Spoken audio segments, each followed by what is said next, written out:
আসসালামু আলাইকুম, আমার নতুন ব্লগে সবাইকে স্বাগতম। কাল বলেছিলাম কি করে ঢাকা থেকে নেত্রকোনা কম খরচে আসা যায়। এটা আমার দ্বিতীয় পর্ব। এখানে বলবো যে কি করে আপনারা পাঁচগাঁওর পাহাড়ি সৌন্দর্য দেখবেন। পাঁচগাঁও এমন একটা জায়গা যেখানে গেলে আপনার অবশ্যই ভালো লাগবে। এখানে প্রকৃতি মিশে আছে অপরূপ সৌন্দর্যের মাঝে। প্রায় 1 কিলোমিটারের মতো রাস্তা পায়ে হেঁটে যেতে হয় ওই দূরের পাহাড়ের কাছে, কারণ এই পাহাড়গুলো হচ্ছে ভারতের আসামে। এর জন্য এগুলো একটু দূরে থাকার। আপনি যদি ডিপ্রেশনে থাকেন অবশ্যই ভ্রমণে বেরিয়ে যান। ভ্রমণের মতো শান্তি বিশ্বাস করেন আর কোথাও আপনি পাবেন না। আপনি একা হন কিংবা দলবদ্ধভাবে, যেভাবে মন চায় আপনি ভ্রমণে বেরিয়ে যান। ভ্রমণই পারে মানুষকে সুখ দিতে। ভ্রমণ করলে মানুষ অনেক অজানা কিছুও জানা হয়ে যায়। ভ্রমণ করলে যে ইমান শক্তি বাড়ে, এটা কিন্তু বাস্তব কথা। এটা আমি নিজে বিশ্বাস করি, কারণ আমি অনেক কয়টা জেলা আলহামদুলিল্লাহ ঘুরে বেরিয়েছিলাম। আমার এই অল্প বয়সে আমি এতগুলো জেলা ঘুরতে পারবো আমি কখনো কল্পনাই করি নেই। আলহামদুলিল্লাহ, আল্লাহর দরবারে লাখো কোটি শুকরিয়া যে আমি এই অল্প বয়সে অনেক কয়টা জেলায় আমার ট্যুর দেওয়া শেষ। বৃদ্ধ বয়সে আপনি শুধু বিছানায় কাতরাবেন, এছাড়া আর কিছুই করতে পারবেন না। আপনার টাকা পয়সা তখন কোনো কাজে আসবে না। টাকা পয়সা রয়ে যাবে ঠিকই, কিন্তু আপনার সেই সময়টুকু থাকবে না। তাই বলছি, আপনি আপনার দেশটাকে ঘুরুন, ঘুরে দেখুন যে দেশটা কত সুন্দর।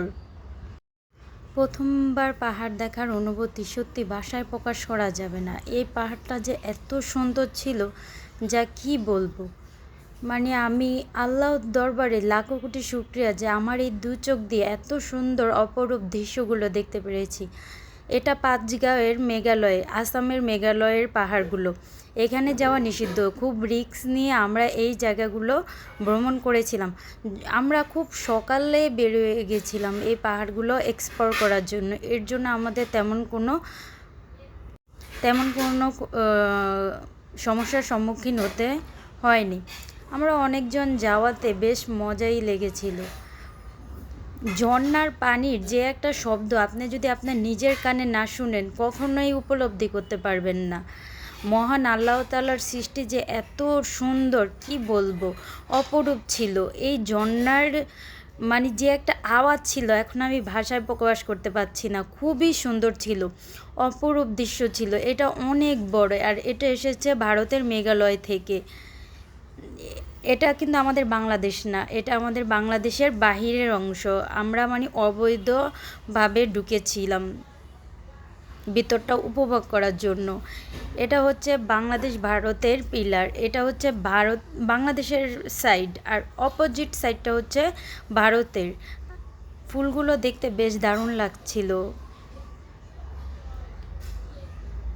খুব রিস্ক নিয়ে আমরা উপরে উঠেছিলাম, যা মানে কি বলবো, এক কথা অসাধারণ ছিল।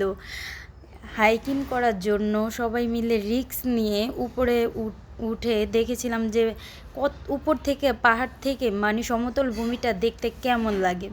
এই উপলব্ধি করার জন্য পাহাড়ের উপরে উঠেছিলাম। উঠে দেখলাম মাশাআল্লাহ, আল্লাহ তাআলার কি দারুণ সৃষ্টি।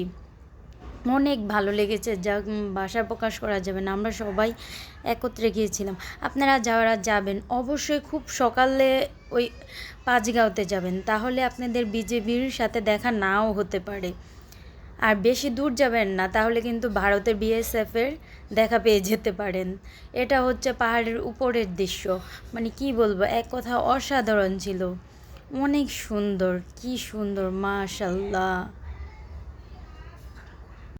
পাহাড়ের উপর থেকে নিচের দৃশ্যটা দেখতে কি দারুণ লাগছিল। যদিও আমরা পাহাড়ের একেবারে উঁচুতে উঠতে পারিনি, কারণ অনেক ভয় লাগছিল যে কখন বিএসএফ বিজিবি চলে আসে এর জন্য। কারণ প্রায় 8টার কাছাকাছি বেজে আসছিল, এর জন্য পাহাড়ের চূড়ায় উঠিনি। আমাদের ভ্রমণ শেষ করে আমরা আমাদের নিজ নিজ গন্তব্যের উদ্দেশ্যে রওনা করেছিলাম। আমার ব্লগ দেখার জন্য ধন্যবাদ।